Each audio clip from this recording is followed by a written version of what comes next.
এই দীর্ঘদিন এই মামলা সেই 2008 থেকে যখন এটা ট্রায়াল শুরু হলো আজকে পর্যন্ত টেনে আনা এটা অত্যন্ত পরিশ্রমের কাজ ছিল এবং বিশেষ করে হাইকোর্ট ডিভিশনে খালাস হওয়ার পরে আমাদের সর্বোচ্চ আদালতে অ্যাপেলেট ডিভিশনে এই আপিল যখন শুরু হলো সেখানে আপনারা জানেন যে আমাদের অ্যাপেলেট ডিভিশনের 7 জন মাননীয় বিচারপতি মহোদয়রা আছেন, কিন্তু একজন বসতে পারেন না, কারণ উনি হাইকোর্ট বিভাগে রায় দিয়েছেন। বাকি 6 জনের সামনে এই মামলা দিনের পর দিন এভাবে প্লেস করে আমরা ওনাদেরকে আজকে আমাদের সেই হিয়ারিং কনক্লুড হয়েছে, শেষ হয়েছে। কাজেই এই প্রচেষ্টায় এই দীর্ঘ পথ পরিক্রমায় আমি এবং আমার বন্ধুরা যারা আমার সাথে ছিল আমি সবাইকে ধন্যবাদ দেই, কারণ সবার সহযোগিতা না হলে পরে আমাদের পক্ষে এই মামলা এইভাবে এই সর্বোচ্চ আদালতে শেষ করা সম্ভব হতো না। আর আমি আপনাদের ধন্যবাদ দেই যে আপনারা ইলেকট্রনিক্স মিডিয়ার যারা আছেন আমার খুব আপনজন, আপনারা সারাদিন আমাদের এখানে থাকেন, আপনাদের সাথে আমরা আপনাদেরকে আপন ভাবি। আপনাদের সহযোগিতা এই জন্য আমরা স্বীকার করছি কৃতজ্ঞতার সাথে, কারণ আপনাদের মাধ্যমে 18 কোটি মানুষ এই যে বিচারের নামে যেই প্রহসন ছিল এবং যে বিচার করা হয়েছে সেই বিচারের আদ্যপান্ত যেটা আমরা কোর্টে বলেছি বা যেটা আমরা আপনাদের মাধ্যমে জাতির কাছে একটা বার্তা দিতে চাই সেটা দিতে পেরেছি। আপনাদেরকেও ধন্যবাদ। আজকে আমি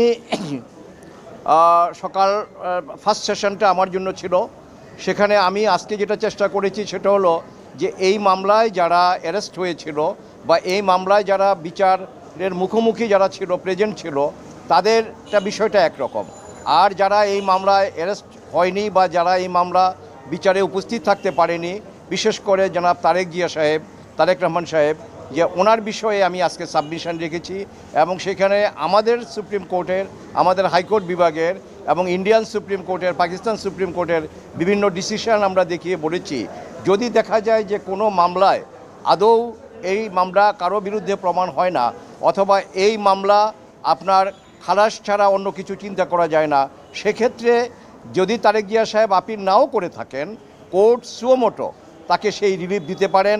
এবং যেটা আমরা হাইকোর্ট বিভাগে এই প্রার্থনা করার পর হাইকোর্ট বিভাগ সেখানে ওনার জাজমেন্টে এটা লিখেছেন যে non appealing accused also will get the benefit of this judgement.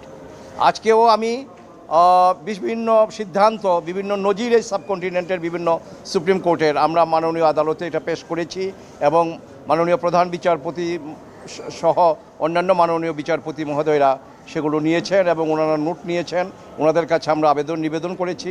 এবং এক্ষেত্রে তারেক জিয়া সাহেব এর পক্ষে যেহেতু তাকে দেশে আসতে দেওয়া হয়নি, কাজে উনি ট্রায়াল ফেস করতে পারেননি, যেহেতু তাকে দেশে আসতে দেওয়া হয়নি উনি কোনো আপিল করতে পারেননি।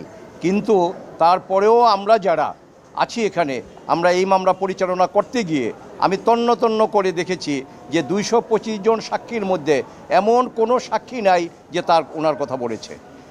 শুধুমাত্র টর্চার করে যে স্বীকারোক্তি আদায় করা হয়েছে সেই স্বীকারোক্তিতে, এবং সেই স্বীকারোক্তিগুলো প্রত্যেকটা স্বীকারোক্তি আবার আসামিরা তাদের যে মুফতি হান্নান তার জীবদ্দশা এবং অন্যান্য আসামিরা এই স্বীকারোক্তিগুলি প্রত্যাহার করেছেন। এই স্বীকারোক্তিতে 2-1 জনের স্বীকারোক্তিতে ওনার নাম এসেছে, এছাড়া ওনার বিরুদ্ধে কোনো কিছু নাই। তো আমরা এটা দেখিয়ে আদালতকে শুধু আপনার যারা অ্যাপিল করেছেন তারা না, এবং অ্যাবসেন্ট যারা ছিলেন তাদের পক্ষেও আমরা আদালতে নিবেদন করেছি। এবং অত্যন্ত আমরা মাননীয় আদালতের কাছে কৃতজ্ঞ যে ধৈর্য সহকারে, অত্যন্ত পেশেন্স নিয়ে, অত্যন্ত টলারেন্স নিয়ে মাননীয় আদালত দীর্ঘদিন আমাদের এই আপিলটা শুনলেন এবং আজকে আপিল শুনানি শেষ হয়েছে। আগামী 4 সেপ্টেম্বর 2025 ওই দিন এই মামলা রায়ের জন্য দিন ধার্য করা হয়েছে। আমরা আবারও আমি আল্লাহ রাব্বুল আলামিনের দরবারে শুকরগুজার করছি যে এটা অত্যন্ত কষ্ট এবং পরিশ্রমের কাজ ছিল, আমার একার পক্ষে সম্ভব হতো না। এখানে এই ডিফেন্স টিমে আমার বন্ধুরা, আমার ডাইনে বায়ে যারা আছেন, আপনাদের থেকে যে সহযোগিতা পেয়েছি এই সহযোগিতা আমি কৃতজ্ঞ চিত্তে স্মরণ করছি।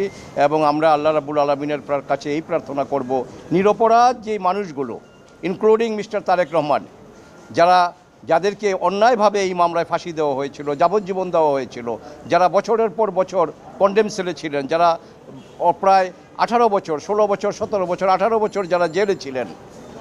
আজকে আমাদের আপনার আব্দুল সালাম পিন্টু সাহেব একটু আগে কোর্টে এসছেন, এই ভদ্রলোক 17 বছর জেলে ছিলেন।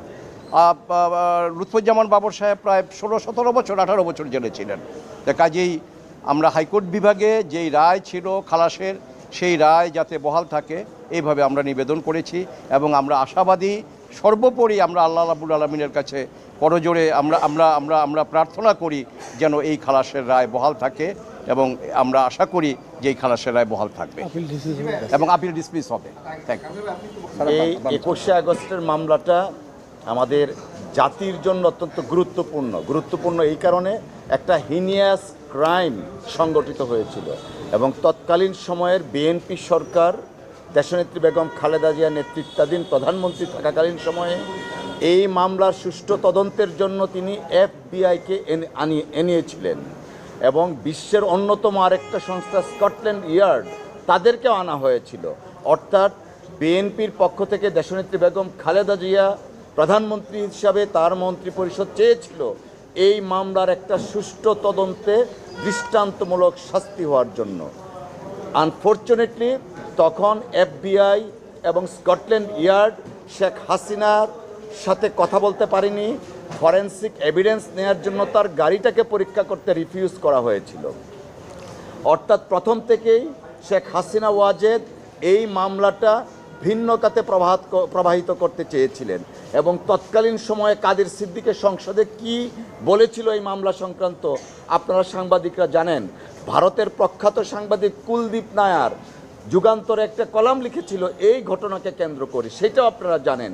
কেন হঠাৎ করে মুক্তাঙ্গন থেকে উইদাউট নোটিস তাদের পার্টি অফিসের সামনে নিয়ে গেল 15 মিনিটের ব্যবধানে, আর ওখানেই একটা বোমা সংগঠিত হলো।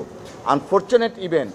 আমরা প্রত্যাশা করেছিলাম যে একটা ন্যায় বিচার হবে এবং প্রকৃত দোষীদের শাস্তি হবে, কিন্তু দেখা গেল যে প্রকৃত দোষীদের শাস্তি দিতে গেলে হয়তো ফলের বিড়াল বের হয়ে যাবে, যে কারণে শেখ হাসিনা তার রাজনৈতিক উদ্দেশ্য এবং প্রতিহিংসার হিসাবে জনাব তারেক রহমান সাহেবকে এই মামলায় অন্তর্ভুক্ত করলেন শুধুমাত্র রাজনৈতিক কারণে।